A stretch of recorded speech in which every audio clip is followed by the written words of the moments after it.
Peoples party के अरकान कौमी असेंबली ने खुद पर विफाकी हुकूमत के हमले का खदशा जाहिर कर दिया। अब्दुल कादिर पटेल, आगा रफीउल्लाह, जावेद शाहजलानी, अब्दुल कादिर मंदुखेल, आबिद भायो, एहसान मजारी, नवीद डेरो और महरीन भुट्टो ने बयान में कहा, इमरान खान हुकूमत दहशतगर्दी पर तुली हुई है। पार्लियामेंट लॉजेस में दहशतगर्दी के बाद न्याजी सरकार हम पर सिंध हाउस पर हमला करने की तैयारी कर रही है। सिंध हाउस या हमारे किसी रुकन को नुकसान पहुंचा तो जिम्मेदार न्याजी सरकार होगी। पीपी अरकान कौमी असेंबली का कहना था, उन्होंने सिंध हुकूमत से सिंध हाउस में रिहाइश देने और सिंध पुलिस की हिफाजत फ्राहम करने की दरख्वास्त की थी।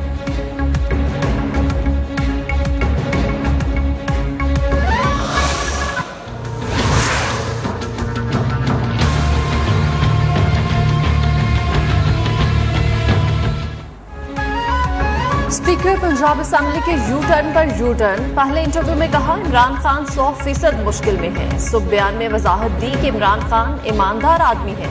शाम को इंटरव्यू में पुराने बयान पर कायम रहने का ऐलान। बोले, बीएपी एमकेएम का झुकाव फिलहाल अपोजिशन की तरफ है। जरदारी और फजल रहमान ने वजारत आला की पेशकश की है। पीटीआई के 10 से 12 अरकान अपोजिशन की सेफ कस्टडी में है। विफाकी वजीर दाखिला को भी आड़े हाथों ले लिया। हुकूमत को तसादुम से गुरेज का मशवरा।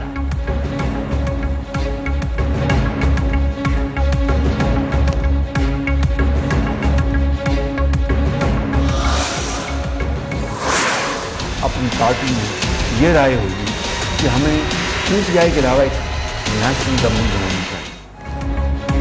ऑपोजिशन लीडर शहबाज शरीफ ने तहरीक इंसाफ के बगैर 5 साल कौमी हुकूमत बनाने की तजवीज़ दे दी। निजी टीवी को इंटरव्यू में कहा, हमें 5 साल के लिए कौमी हुकूमत बनाना चाहिए जिसमें तहरीक इंसाफ को शामिल न किया जाए। कौमी हुकूमत 5 साल सर जोड़कर मुल्क की खिदमत करे।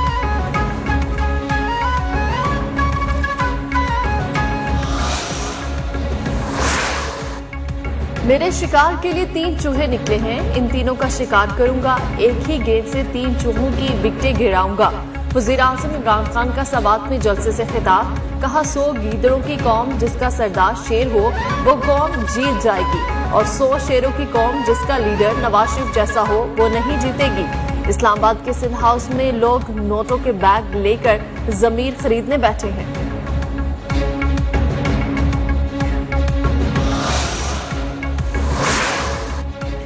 खैबर पख्तूनख्वा में बल्दियाती इंतखाबात का दूसरा मरहला। ज़ाब्ता अखलाक की खिलाफ वर्जी पर वज़ीर आज़म को नोटिस जारी। वज़ीर आज़म वज़ीर आला को खुद या बजरिया वकील 18 मार्च को पेश होने की हिदायत। इलेक्शन कमीशन ने वज़ीर आज़म को सवात का दौरा करने से मना किया था।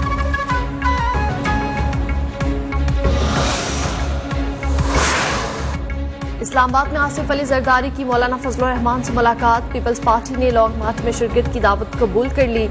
हुकूमत के खिलाफ तहरीकी अदम एतमाद के आईनी इक़दाम के मौसर होने पर इत्तेफाक। मौलाना फजल रहमान से आसिफ जरदारी और शहबाज शरीफ की भी अलग अलग मुलाकातें। मौलाना फजल रहमान ने कहा, लॉन्ग मार्च से मुतल्लिक कौन कहां से निकलेगा, जवाब अभी नहीं मिलेगा।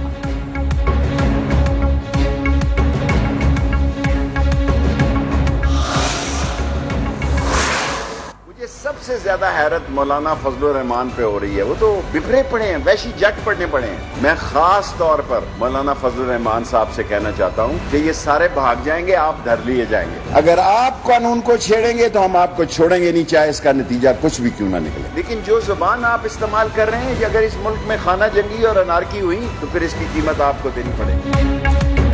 फजल रहमान मुल्क को अनारकी की तरफ ले जा रहे हैं। मौलाना साहब ये सब भाग जाएंगे, आप धर लिए जाएंगे। विफाकी वजीर दाखिला शेख रशीद का मौलाना फजल रहमान को इंतबाह। कहा, हैरत है मौलाना वहशी जट बने हुए हैं।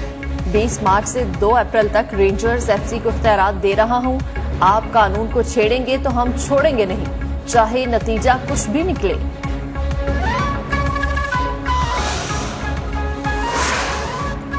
ऑपोजिशन लीडर शहबाज शरीफ और मौलाना फजल रहमान की एमकेएम के खालिद मकबूल सदीकी और दीगर से मुलाकात।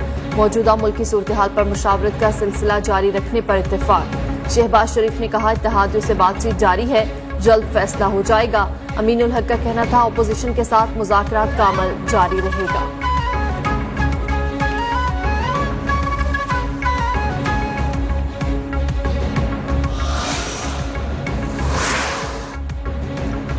वज़ीर आला पंजाब की वज़ीर दाखिला शेख रशीद सूबाई वज़रा समेत 30 से अरकान असम्बली से मुलाकातें। हमख्याल तरीन अलीम ग्रुप और नून लीगी अराकीन का वज़ीर आला पंजाब पर इजहार एतमाद।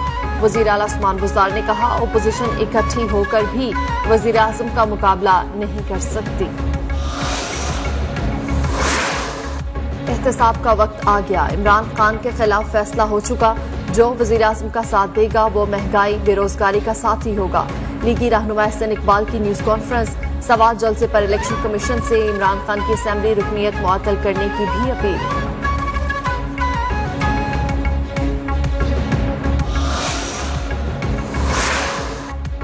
मुल्क को नए इलेक्शन की तरफ ले जाना पड़ेगा। नून लीगी रहनुमा अली परवेज मलिक की program prime time with TM में गुफ्तगू। पीटीआई रहनुमा सैफुल्ला आबरो ने कहा, इलेक्शन कमीशन को न्यूट्रल होना चाहिए। इत्तेहादियों का अपना मौकिफ है, हमारी बात मानने के इत्तेहादी पाबंद नहीं। रहनुमा पीपल्स पार्टी तैमूर तालपुर का कहना था, तहरीक अदम एतमाद की कामयाबी से पहले भी ढोल शहनाई बजाएंगे।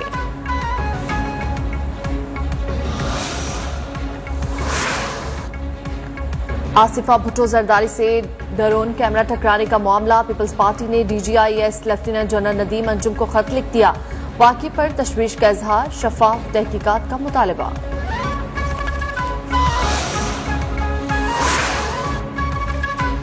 इमरान खान ने 1 करोड़ नौकरियां और लाखों घर दिए तो ही लोग जलसे में आएंगे। वज़ीर आला सिंध मुराद अली शाह का वज़ीर आज़म पर तंज। कहा, आप कहते हैं नंबर पूरे नहीं तो वोटिंग करवा कर देख लें।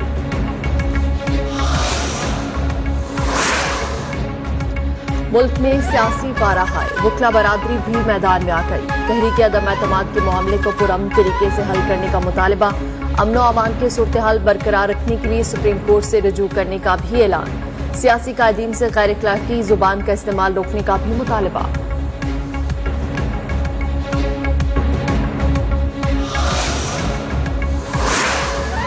पाकिस्तान में कोरोना वायरस 24 घंटे के दौरान मुल्क भर में मजीद 2 जिंदगियां निकल गया। मजमूई अमवात 30,319 हो गई। मुल्क भर में कोरोना के मजीद 38,595 टेस्ट किए गए। 514 अफराद में कोरोना वायरस की तस्दीक हुई। कोरोना के मस्बत केसेस की शरह 1.33% रही।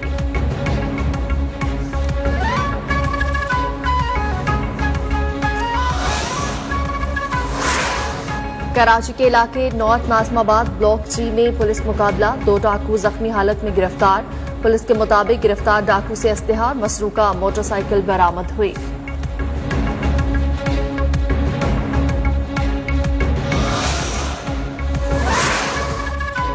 अमरीकी सदर जो बाइडन ने रूसी सदर पुतिन को जंगी मुजरिम करार दे दिया। यूक्रेन के लिए मजीद $80 करोड़ की फौजी इमदाद देने का ऐलान भी किया। रूस का सदर पुतिन को जंगी मुजरिम करार देने पर सख्त रद्द-ए-अमल। सदर पुतिन के प्रेस सेक्रेटरी ने कहा, जो बाइडन का बयान नाकाबिले मुआफी है।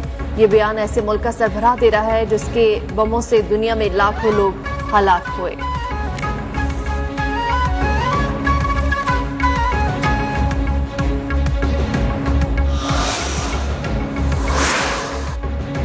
जापान को 7.3 शिद्दत के जल्जले ने झंझोड़ कर रख दिया। जल्जले से 2 अफराद हलाक और 90 से ज्यादा जख्मी हो गए। 20 लाख अफराद को बिजली की फराहमी मुनक़ता हो गई। फुकुशिमा में सुनामी का अलर्ट जारी किया गया, जो बाद में वापस ले लिया गया। रात गए मुत्तहिदा अरब अमारात के मुख्तलिफ इलाकों में भी जल्जले के झटके, इमारतें लर्ज़ गई।